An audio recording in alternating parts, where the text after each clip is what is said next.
Hello and welcome to the Podcastodon. I'm Henry. I'm Lewis. Today we're copying Fraudsters. We're talking about George Santos. Let's go.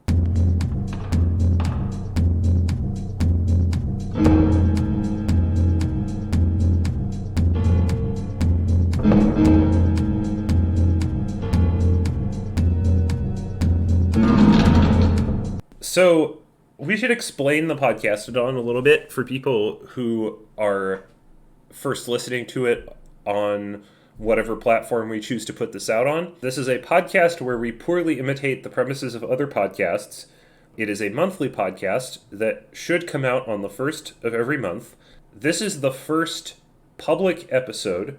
So the way that this started was we basically we're going for like a 5 hour walk or something, and we were spitballing ideas for a podcast. So that was but that was on January 1st of 2022. So we decided to sort of make it our New Year's resolution that we were going to do 12 episodes of a podcast where we poorly imitate the premises of other podcasts.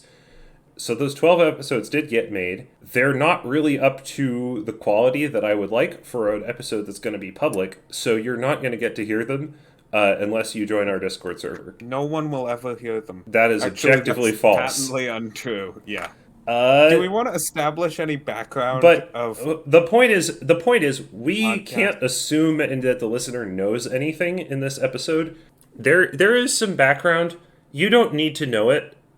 Shout out to our benefactors. Shout out to our benefactors in Geneva. Let's just jump right into it. As I said before, this is podcasted on doing Fraudsters. George Santos, let's go. All We right. live in a world of liars. It wasn't always this way. We used to live in a world of fiction. Americans were separated from our public figures and they put up fronts, but the fronts were obvious. If you didn't know someone, you didn't know them. Anyone on camera was acting, even if they weren't an actor. But then we started to get limited access into people's real lives, and the distinction became hairy. If you're doing a bit, you're doing a bit, but if you're trying to seem real, then you're a liar. Now, most public people are trying to make it look like we see the unvarnished them.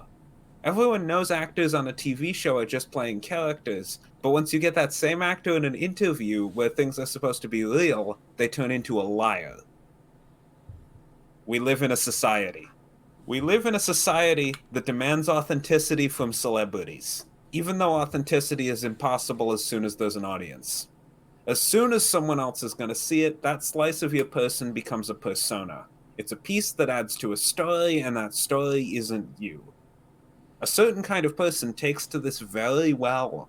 Sometimes someone has a calling, where there's just something about an endeavor that brings out an urge to innovate, to build, to do something great, beyond just the desire to get money. For some people, it's fraud. Every so often, when I hear a story online about some kind of criminal, people will comment, if only they hadn't turned all their intelligence to crime, they could have done something great for humanity. I feel like these people miss the point. In cases like that, the drive and the will and the desire to hone their mental skills comes from the joy of crime. The stakes, the planning, the constant pressure of being found out. It's the most dangerous game. There are plenty of people who do badly in school but know Warhammer inside and out in a way the rest of us will never understand. Some people want to play the game. This is what separates a guy running 419 scams from the guy who built pumps in his storage tank setup to exaggerate his supply of vegetable oil. True story. One's working hard for a shot at easy money. The other feels like a genius when he's working hard for easy money. But many are called and few are chosen. Some people make shit up with great skill, make you go, how the hell did you think of that? Some people just make you go, you got a problem. Our subject today was called, but he was not chosen. Alright, George Santos was elected to the United States House of Representatives for the 3rd District of New York in November 2022 after an unsuccessful 2020 campaign. He called himself the full embodiment of the American dream. He was a first-generation American, the son of Brazilian immigrants with an Angolan father and maternal grandparents who had come to Brazil fleeing anti-Jewish persecution in the Ukrainian Soviet Socialist Republic and later in Nazi-occupied Belgium. His mother was the first female executive at a major financial institution, but tragically died in the 9/11 attacks. George went to the elite Horace Mann College prep school, but he had to drop out because of troubles at home. He was a star player at the Baruch College basketball team and led the team to a league championship, beating out schools like Harvard and Yale, but his career ended when an injury forced him to get replacements for both of his knees. Despite it all, he got an MBA at New York University, worked with the likes of Goldman Sachs and Citigroup. 4 of his employees died in the Pulse nightclub shooting. He owned 13 properties in New York. He runs an animal rescue organization that saved thousands of dogs and cats, paid off the last of his student loans in 2022, was the first openly gay Republican to win a House seat without being an incumbent. All he would need to have the full package would be looks. Okay, so George Santos is gay, Latino, Jewish, and a Republican behind the Donald Trump MAGA agenda all the way. For the purposes of this bit of the story, he is. Okay. And he talks about it, about being a gay, Latino, Jewish Trump supporter, right?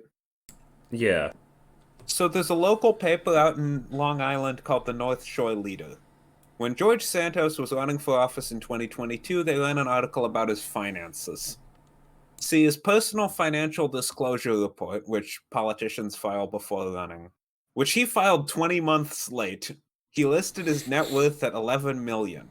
This included a mansion in the Hamptons, which he was planning to sell for $10 million, another mansion in Oyster Bay Cove, a condo in Brazil, $1 to $5 mil in the bank, and another $1 to $5 mil in business interests.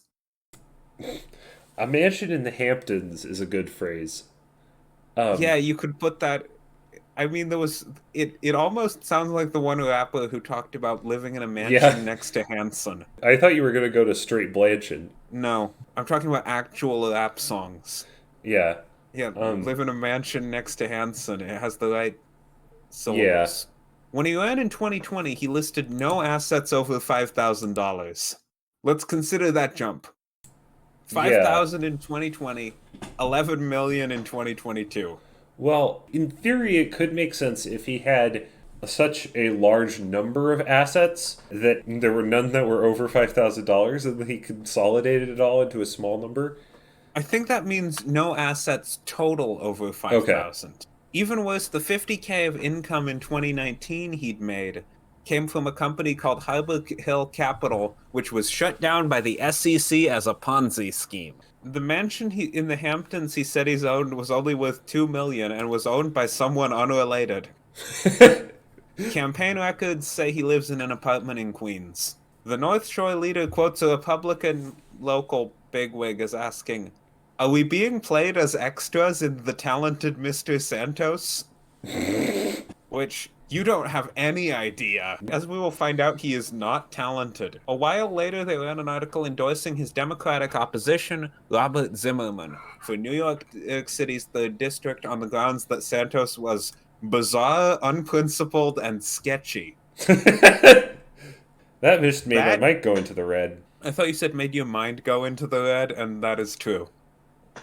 They cited the $2 million in campaign fundraising that just vanished, a claimed $600,000 loan to his campaign that there are no records of, and his oddly late start to the campaign trail. That's a weird thing about George Santos. He started running for 3rd District, like, way after everybody else.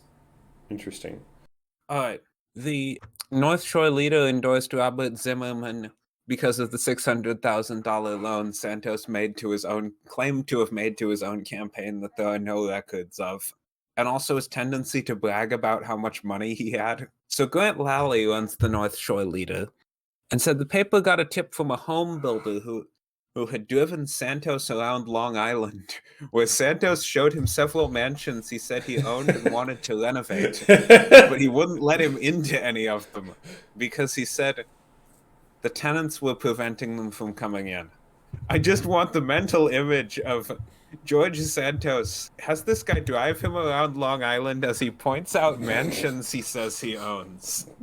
What was the point of this? I don't know. I think he just wanted to show off how rich he was. He wanted to Like shore up his mansion credibility. he So wanted to Grant, he wanted to shore up his mansion credibility by finding a real estate person, a home builder, a home builder, and just having driving him him around, drive George, having him drive him around, and then tell around. him, yeah, Was it Long Long Island? Did you Island. say? Yeah, Yeah. having him drive him around Long Island, and having George Santos pointing out build mansions that he said he owned, and then at the end not making any kind of deal. Yeah, but you can't go into them because Yeah, the but you tenants can't go won't let into you. them because the tenants won't let you. Um, So Grant Lally was hoping for a big breakthrough with this story, but Robert Zimmerman, the opposition guy, didn't comment, and no bigger papers picked it up. Lally was hoping that Zimmerman would like really take it and run with it to discredit this guy because Grant Lally wanted the North Shore leader to be like heading off this big scandal. Um, but later Robert Zimmerman, the Democratic Party guy, said that a lot of media people told him they didn't have the time or money to investigate. The Washington Post suggests that if the number of local newspapers continues to decline, the number of George Santoses who don't get caught until they're already in power will increase. that's possible. If we run out of local newspapers, nobody's going to be looking at local candidates. Well, okay, so here's the thing. It may not be as hard as you might think to research people like this. Like, well, okay, it depends. If they have an internet presence, it's not hard. If they Yeah, but a lot of local candidates don't a is the lot of problem. candidates in the local election in the special administrative zone didn't even have web pages. Yeah. So it depends. Also, just because it's easy doesn't mean someone will do it. Right. You don't actually look at the back of your hand that much. Yeah. You remember H Bomber Guy's Tommy Tallarico video? In that one he had that whole line about turns out if something is easy to check, no one actually does. Alright, so things were silent till December of 2022 when the New York Times published an article about him. The investigations turned up some very interesting facts. Number one, Goldman Sachs and Citigroup had no record of George Santos working for them. Number two, the IRS could find no registered charity under the name Friends of Pets United, which is what he called his animal rescue service. Number three, he had a company called the DeVolder Organization, an alleged family firm with no online presence and no disclosed clients. I say alleged because only he says it's a family firm, and because there's no presence for it, we can't check that. Number four, he attended a gala of the New York Young Republican Club with Pizzagate proponent Jack Posobiec, Marjorie Taylor, Christian nationalist Anglo-Saxon values Green, and Zabloch Tacek, the Hungarian ambassador to the USA. While Marjorie Taylor Greene was speaking, she said on the subject of the Capitol insurrection, and I want to tell you, if Steve Bannon and I had organized that, we would have won, not to mention it would have been armed. She just said that out loud. Yeah, if she had done it with Steve Bannon, they would have taken the Capitol and the rioters would have been armed. But yeah, also Jack Posobiec, the Pizzagate guy. Yeah, the American And the politics. Hungarian ambassador to Yeah, the USA. that's weird. We'll discuss that later. Number five. Obituary records show that his mother, Fatima DeVolder, died in 2016, not during or shortly after 9/11, as he claimed before. Neither Baruch College nor NYU has any record of him attending. That's fact number six. Number seven. Court records show in 2008 he confessed to check fraud in Brazil during a time he claims to have been attending college at Baruch. That's a big one, right? Yeah. He was in Brazil when he should have been attending college. Well, When don't know he about said should have. when he said he had been attending college. It's funnier if I say he was in Brazil when he should have been attending college, though. Number eight. No coverage and obits show Pulse victims having worked for any of the companies he claims to have worked at. Remember, he says he employed 4 people who were killed in the Pulse nightclub shooting. Number 9. In 2015, his landlady, Maria Tulumba, filed an eviction suit against him over $2,250 in unpaid rent, and a second landlord filed suit in 2017 for $10,000 due to bounced checks. Santos claims that he is a landlord and has been negatively affected by the pandemic eviction freeze. This one is very interesting to me. That he is a renter and has been evicted multiple times, but on Twitter claims to be a landlord negatively affected by the eviction freeze. And he talks about how he doesn't know if landlords are ever going to get control of their property back. But you'll note that he's always trying to seem richer, more elite.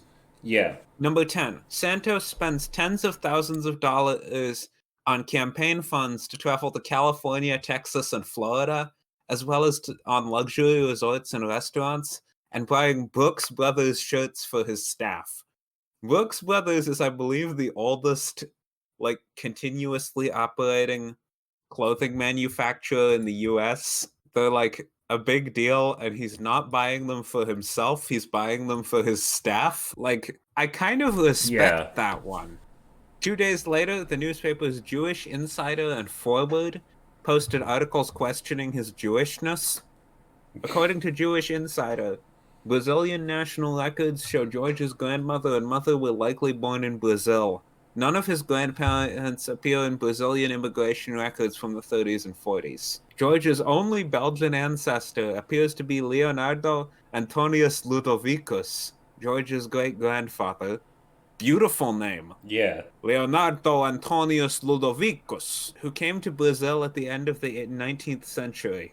This historian at the Jewish Insider and Forward are quoting, this guy Koifman, found no information about George's father's possible Angolan ancestry. Remember, he claims to be biracial and half Angolan Brazilian. He's Angolan, supposedly, according to him, he is Angolan and Brazilian and Jewish and Belgian? So, according to him, he is the son of immigrants from Brazil, and then their ancestors were, on his mother's side, Belgian Jews and Ukrainian Jews, and on his father's side, in some way, Angolan.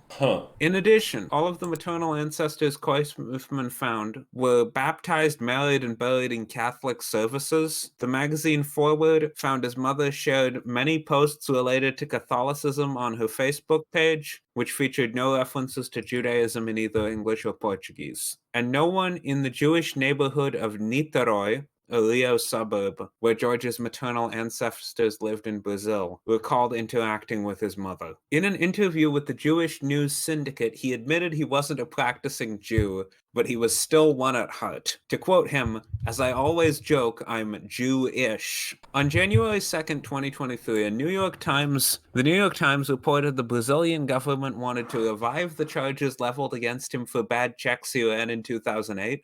Which he had posted about in 2009 on the Brazilian social media platform Orkut. In the post, he said, "I know I screwed up, but I want to pay." It's a bad idea to talk about crimes you committed on social media. A decent number of crimes are actually, found out about that way when the criminals post on Facebook or something. So I love the fact that Brazil had its own pre-homogenization social media. I don't know anything about Orkut, but because it's 2008, 2009 social media, I imagine it being like MySpace. The Facebook was around in 2008. Yeah. If found guilty, he could receive up to 5 years in prison plus a fine. This is very funny to me because of how small it is. I mean, yeah. He passed bad checks, and that's small time.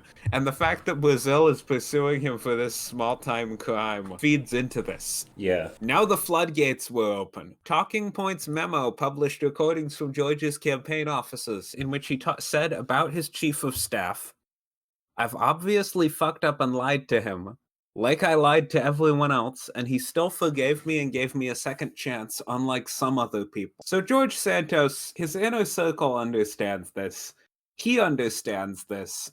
I don't know, I feel like this says something that he is self-aware. Yeah. Vanity Fair published an article about him. In an interview with the New York Post, he admitted he never graduated from any college. A report from Bloomberg said he told potential donors on the campaign trail that he was a producer on Spider-Man Turn Off the Dark. Like, why make up that lie? I don't know. At this point, if you told me he had said almost anything, I would believe that he claimed that. Sometimes I wonder if some of these lies are themselves made up lies, just like because of the amount of piling on that happens. The magazine Gothamist found an episode of the Empire State Conservatives podcast in which he said he'd been diagnosed with a brain tumor and received radiation treatment, which had reduced his COVID-19 immunity. But he's never brought that up since. Okay, so if I search like Empire State Conservative Santos. Okay, so that video was privated and it was only available on Archive. Yeah, here it is. But it was privated, I think, after the scandal happened. Yeah. So my point is, if you just Google somebody's name, it's actually like surprising how easy it is to find stuff about them, like stuff like this. People would have found out about the pyramid scheme if they had looked into him. My point is, once you try, once you know that you're looking for something, it's actually not that hard to find stuff like this. The problem is that no one is looking. The problem is that no one is looking, exactly. Like, there was an experiment that some friends of mine did in college where they tried to dox each other. Like, not actually post information about each other online, but, like, try to find out as much as they could about each other from information that was public. And there's a surprising amount that you can just, like, scrape off of publicly available information on the internet. A lot of it was through Facebook. I don't remember what the default setting is for your Facebook profile, but a lot of people have public Facebook profiles that they tag their friends and family in, and you can find a lot of results that are through those people's public profiles. So if you have somebody that you think might be frontin', or you want to find some dirt on them, and they have an internet presence, it can be surprisingly easy. Also, I've noticed that fraudsters have a nasty habit of appearing on podcasts. Yeah, we're not fraudsters, though. We should get some... we should get a con artist on a podcast. Get some liars in here. Like, we're not a real podcast until we've gotten a liar on it. Remember Tommy Teller? We're not a real podcast until someone flippantly admits to doing something illegal. Remember, like Tommy that time I robbed a bank? Appearing on that Hawaiian podcast. It was like Hawaii's #1 podcast. No, I don't. A clip from that in the video, but like, there's a certain school of podcast where they just talk to famous people. Yeah, like Logan Paul's podcast, or Joe Rogan, or Rojogan, or just one of those kinds of podcasts. Yeah, or like rap music, like podcasts where they're interviewing people. Yeah, it's really easy to get people to admit to crimes on those. Or make up brain tumors. Andrew Intrater, cousin of Russian oligarch Viktor Vekselberg, donated tens of thousands of dollars to George's campaign and invested hundreds of thousands in his pyramid scheme, Harbor City. Is that the same as that fucking micronation island thing that you found? No. Yeah, it's called Romanov Island is what you're thinking of. That is a tangent. The important point is that George Santos has done a lot of shit, including getting the cousin of one of the Russian oligarchs in league with Putin, like actually big-time friends with Putin, to donate tens of thousands of dollars to George Santos's campaign and invest hundreds of thousands in the Harbor City Financial Group, which was a Ponzi scheme. At Joe Biden's 2023 State of the Union address, Mitt Romney called George a sick puppy and that he didn't belong here. This was after all of this stuff was starting to come out, right? Yeah. This is, as I said, the floodgates are open. Everybody's talking about George Santos at this point. Okay. It's very interesting because it happens like this. It's like December 19th, first news story breaks. December 21st, 2 more news stories. And then suddenly it's everywhere. Yeah. George Santos replied to the comment that he didn't belong here. Tell that to the 142,000 people who voted for me. Tell that to the 142,000 people who voted for me. They may no longer want to vote for you, George. Yeah. George is currently under investigation by federal, state, and county authorities. That is the story of how he got found out. Yeah. The one thing about they may not want to vote for you anymore, I don't necessarily think that's true. Because Well, public... Huh? the way that the far right works, they don't really care if their candidates are crooks. They just care that they have plausible deniability. But George Santos is in a swing... He's in a swing district. That's fair. 3rd District of New York was Democratic for years before he got in. For reference, 3rd District of New York is kind of a, like, rich people, kind of suburban neighborhood region. Yeah, and my point is there are probably still going to be people who like Santos, even Marjorie despite Taylor all of this Greene stuff. still defends him, I think. Yeah. Or defended him for a while after this came out. Before we conclude, the edited highlights. Okay. A Brazilian drag queen by the stage name of Eula Rochard said that she knew him back in the neighborhood of Niterói in Rio, where he cross-dressed at Niterói's first gay pride parade and competed in a drag beauty pageant. The Brazilian news program Fantástico circulated a photo of a drag queen at a festival that they claimed to have had a digital crimes expert named Wanderson Castillo confirm was George. I say claim. I'm suspicious of the digital crimes expert, okay? Okay, so 2 things. First of all, Wanderson Castillo is an amazing name. Second, that's terror. Third? I don't remember what the other thing I was going to say was. My point is that Fantastico is an amazing name for a newspaper. I don't trust old program. photos as a good way to determine people. Yeah.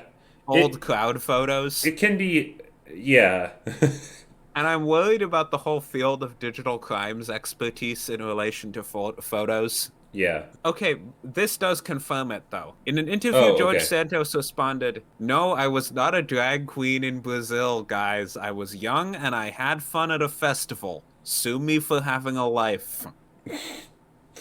I mean, fair, but to quote Stephen Colbert, the issue is that he had 5 lives. Yes. So also that his original biography said he didn't, like, go back to Brazil, or at least much, whereas it looks like he spent a fair amount of time in Brazil in his youth. On February 9th of this year, Politico ran a story that in 2019, an attorney named Tiffany Bogosian, who had known Santos in middle school, ran into George at a Starbucks in Queens, where he asked her to give him legal advice because he had been charged with passing bad checks in Pennsylvania in 2017.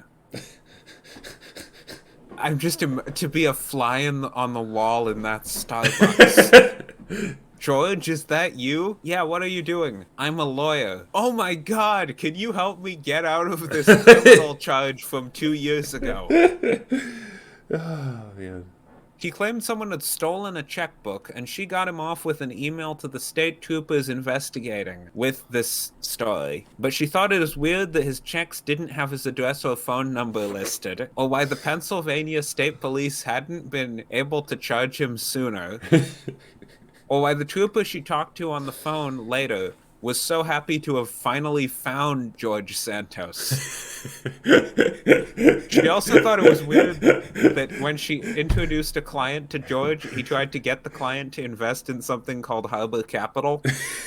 That thing there, that doesn't sound real. Like, you're talking. You're hanging out with your. It sounds like something from like Wait, Don't Tell Me or something that they would make up about George Santos. For some reason, you decide to your client and George Santos are at the same event. You decide to introduce them, and George Santos says, "Let me tell you about Harbor Capital." Also, the fact that the Pennsylvania police Why was this not resolved in Pennsylvania in 2017? Why Yeah. were the Pennsylvania state troopers pursuing him into New York? And why had it taken 2 years? Was George Santos on the run? In 2017, George held an adoption event to raise funds for Friends of Pets United at a pet store called Pet Oasis, but he insisted that the checks with the proceeds be made out to him personally, not Friends of Pets United, probably because it was never a registered charity. He told a series of stories about where the dogs were from, including that they were rescued from Puerto Rico, that he had found pregnant dogs on the street, and that one was rescued from an Amish puppy mill. The bad checks written in his name had been to an Amish dog breeder. Wait, what the hell is an Amish puppy mill? A puppy mill refers to like a place where they're just trying to get as many dogs born to sell them to people as possible. Okay. With the implication being that there is no Yeah, there's safety taken no into account. no safety or like Care of the dogs. yeah. And it's the Amish because he was buying from an Amish guy. It was in Pennsylvania, remember? Mhm. Michelle Vazzo adopted a puppy at one of these events, and George convinced her to volunteer at Friends of Pets United. She fostered 30 dogs in 1 month, and all George did was pay for paper towels. In 2016, Richard Ostoff was homeless. He had been honorably discharged from the Navy in 2002. He had severe PTSD, couldn't work due to a broken leg, and was sleeping in a tent in an abandoned chicken coop. His service dog, which he'd been given by a veterans charity, had a stomach tumor. The veterinary clinic he'd taken the dog to said it would cost $3,000 for them to operate on the dog. Richard Ostoff was in a very bad position. Luckily, a veterinary technician knew a guy who ran a pet charity. His name was Anthony DeVolder, head of Friends of Pets United. DeVolder started a GoFundMe for the dog and quickly raised more than $3,000 for the surgery. The vet tech and the veteran took the dog to a veterinary clinic DeVolder told them he had credit with. He said he had credit from using it so often with Friends of Pets United, and I don't know if there's a frequent rewards program for veterinary clinics. That sounds vaguely unethical. Like, the whole thing of, yeah, I use this veterinary clinic all the time for my shelter. I know these guys, you can do it here. That doesn't seem like it would be powerful enough to say you can only do it at this place, you know? Yeah, it's like if you want Just to take give me the money. Yeah, if you have a preference for what clinic you want to take your dog to, you should be able to do that. Like Without if the charity it's your that is giving you it's the your money. dog. It's the charity is for your dog. You should be able Also, to take your note that dog they to let a whatever clinic you GoFundMe. want. The charity didn't give them any money. So DeVolder did not give Osthoff any of the money that was raised from this GoFundMe. He just said, "Go to this clinic and I'll pay for it." Yes. And note that you'd think a pet charity would have money to give people. Having a GoFundMe Yeah. seems like something you could do without a charity. Yeah. Ostoff and DeVolder exchanged a few calls and text messages, but all DeVolder would say was that the money had been moved on to help other dogs since his dog was no longer a candidate for surgery. He also said, "Remember, it is our credibility that got GoFundMe to contribute. We are audited like every 501c3, and we are with the highest standards of integrity. Friends of Pets United is not a registered 501c3. Then DeVolder disappeared. So, to be clear, what happened was this veteran who was homeless, living out of a chicken coop, Couldn't work because his couldn't work leg was because his healing. leg was healing, had terrible PTSD, Needed a service dog for his PTSD. and his service dog had a tumor. Yes, his service dog had cancer. Yes. He took the service dog To a veterinary clinic. And they told him it would cost $3,000. So a friend told him to ask Friends of Pets United for money. No, one of the guys working at the clinic. One of the guys working at the clinic told him to ask Friends of Pets United for money. He asked Friends of Pets United for money. They set up a GoFundMe rather than just giving him the money. They raised... This does not seem like how a charity operates. This does not seem like how a charity would normally operate, but fair enough. Maybe the charity has enough clout that they can... It helps. That it helps. They raised the $3,000, and then DeVolder basically ran off with the money. Yes. Remember, it is our credibility that got GoFundMe to contribute. We are audited like every 501c3, and we are with the highest standards of integrity. They are not a 501c3. DeVolder disappeared. Osthoff and a Marine veteran named Michael Boll tried to find DeVolder, but they didn't have any information about him. Osthoff had to panhandle for money to euthanize his service dog, which he describes as degrading. Yeah, I mean, I don't know that there's really a lot I could say to that. I think he's maybe understating it, but Yeah, I don't know if there's the right word for the level of degradation that is. I, I'm I, panhandling I, for money to euthanize my service dog. there are bad situations that you could get into in life. And then there's that. And then there's this. I think he may have said it was the most degrading thing he had ever done, which is less understated, but point being, he did get a new one quickly and ended up not being homeless. In 2022, he saw a politician on TV who looked exactly like the guy who had conned him back in 2016. Let me remind you now that the George Santos has a company called the DeVolder Organization, and his mother's maiden name was DeVolder. The politician on TV was George Santos. George Anthony DeVolder Santos, rather. Those are just his middle names. George Santos conned a homeless man. Not only he conned a homeless man, he conned a homeless veteran whose service dog had cancer out of the money that would have paid for the dog's cancer operation that could have saved the dog's life. So up until this point, there has been some level of the homeless guy had severe PTSD too.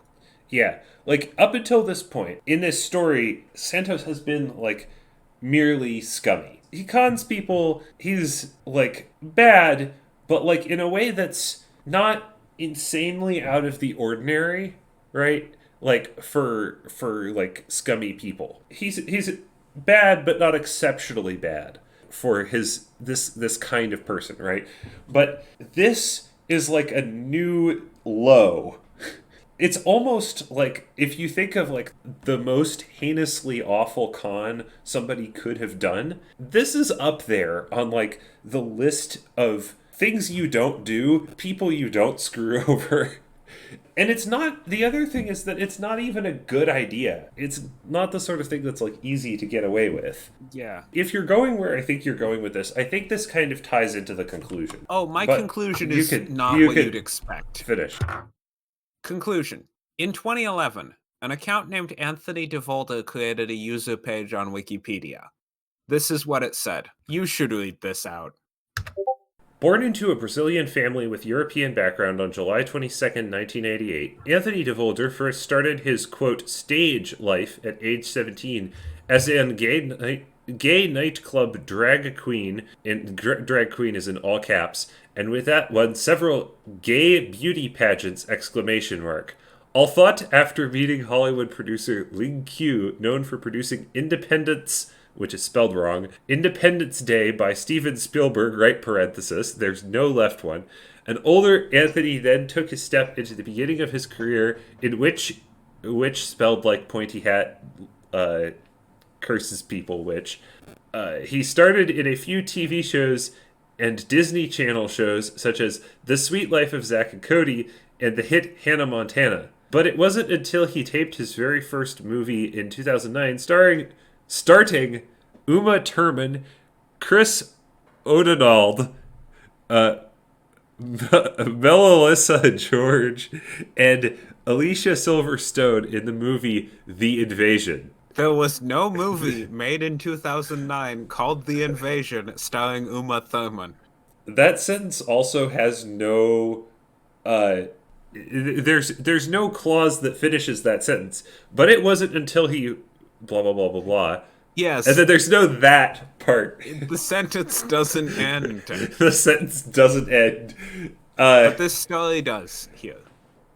All right. So the point of using that as my conclusion is that George Santos, he was 19 in 2008 when he stole the bad checks. So he would have been 22 when he wrote that. And as far as I can tell, his English is not very good at the time. He was probably much better in Portuguese. But the point is that George Santos has been lying for years. Something about George Santos makes him have to lie. Yeah, he is just compelled to lie. This is not something that he's doing because like he stands to gain a lot from it. He is trying to gain stuff from it, but fundamentally, he just is compelled to lie. Yeah. What's your conclusion? So my conclusion is, so he conned a homeless veteran by embezzling money from the GoFundMe for his service dog. And I think that is a key thing here. Because, like, if you look at all of the stuff that he's done, there's nothing here. There's nothing to him. There's no morality, no moral code, no consistency, and, like, no skill, really. He just does stuff. I guess the point that I was trying to make is that he's not smart. If you're smart and you're a con artist, you try to lie as little as possible. Because the more you lie, the greater the chance that you'll get caught. The more things you introduce into your story, the more untruths you introduce into it, the greater the chance that there will be an inconsistency. And the more things you do, right, that each thing that you do gives people a chance to catch you. So if he was smart, he would not try all of this constant, like, small time stuff, like inviting a home builder on this, like, weird tour of the mansions of wherever it was. So the question is, like, if he's not good at this, why is it working? And I think the answer is because we live in a society. We live in a society that is based on trust. We generally assume that the people we're talking to are legit most of the time. We assume they're being truthful. It's like H. Bomber Guy says, if something is easy to check, nobody actually does. And I don't think it would be, like, hard necessarily to have somebody, like, just fact check public figures. It's not an insanely difficult task. Like, it's a job, but it's like a job that somebody can do. I guess my point just kind of ties into what we talked about at the beginning with local newspapers and, like, investigative reporting. Investigative reporting is something that I think should exist. It is a job that needs to be done, because if it is not done, people like Santos get away with all of this kind of crap. That's my take.